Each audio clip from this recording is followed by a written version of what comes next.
Dead বল নাকি ৪ run, ক্রিকেটের আইন কি বলছে, বাংলাদেশের সাথে আম্পায়াররা কেনই বা এমন করছে? এদিন মাহমুদুল্লাহ রিয়াদ স্ট্রাইকে দক্ষিণ আফ্রিকার বিপক্ষে প্রথমবার টি-টোয়েন্টিতে জয়ের স্বপ্ন দেখেছিল বাংলাদেশ। লো স্কোরিং ম্যাচে জয়ের জন্য পরিস্থিতি তখনও বাংলাদেশেরই নাগালে ছিল। ওটিএল ব্যাটসম্যানের ফুল লেন্থের বলটা লেগ স্ট্যাম্পের বাইরে চলে যাচ্ছিল, তবে কিছুটা সরে আসা মাহমুদুল্লাহ প্যাড ছুঁয়ে যায় সেটি। তবে বোলিং দলের আবেদনের প্রেক্ষিতে খানিকটা দ্বিধা নিয়েই আঙ্গুল তুলেছিল অনফিল্ড আম্পায়ার স্যাম গোনাস্কি। তবে আম্পায়ার যখন আঙ্গুল তুলেছেন আউটের, ততক্ষণে বল সীমানা ছাড়া। রিয়াদ রিভিউ নিয়েছেন, তাতে সিদ্ধান্তও বদলেছে, কিন্তু লেগ বাই থেকে ৪ রান বাংলাদেশের স্কোর কার্ডে যুক্ত হয়নি। গোনাস্কি তিনি বলটির ডেড বল ঘোষণা করেন। তবে বাংলাদেশের শেষ পর্যন্ত ম্যাচ হেরেছে ওই ৪ রানই। হারের কারণ হিসেবে আম্পায়ার স্যাম গোনাস্কিকেই দোষ দেন দেশের ক্রিকেট ভক্তরা এবং সাবেক ক্রিকেটারদের মুখেও আম্পায়ারিং এর সমালোচনা। যদিও ডেড বল সংক্রান্ত ক্রিকেটে আইন আম্পায়ারের পক্ষেই কথা বলছে, তবে ক্রিকেটের ২০(২) ধারায় পরিষ্কার বলা আছে, ম্যাচে ডেড বল নির্ধারণের ক্ষমতা শুধুই আম্পায়ারের। বল শেষ পর্যন্ত সীমানা ওই ডেলিভারির খেলা হয়েছে কিনা তা সিদ্ধান্ত নেবেন আম্পায়ার।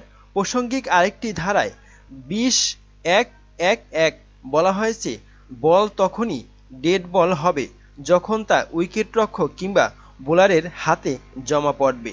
সেই ধারায় আরও বলা হয়েছে, বোলিং প্রান্তের আম্পায়ার যখন বুঝতে পারবেন ফিল্ডিং দল ও ব্যাটসম্যানদের খেলা থেমেছে, তখনই সেটা ডেড বল। এছাড়া বাংলাদেশের বিপক্ষে যেতে পারে ২০(১)(১)(৩) ধারাও, যেখানে বলা হয়েছে যে মুহূর্তে বলের সাপেক্ষে আউটের সিদ্ধান্ত আসবে সেই মুহূর্তে থেকে এটি ডেড বল ঘোষণা করা হবে, যার অর্থ আম্পায়ার স্যাম গোনাস্কি ব্যাটসম্যানের আবেদনের আঙ্গুল তোলার পর থেকেই সেটি ডেড বলই ছিল।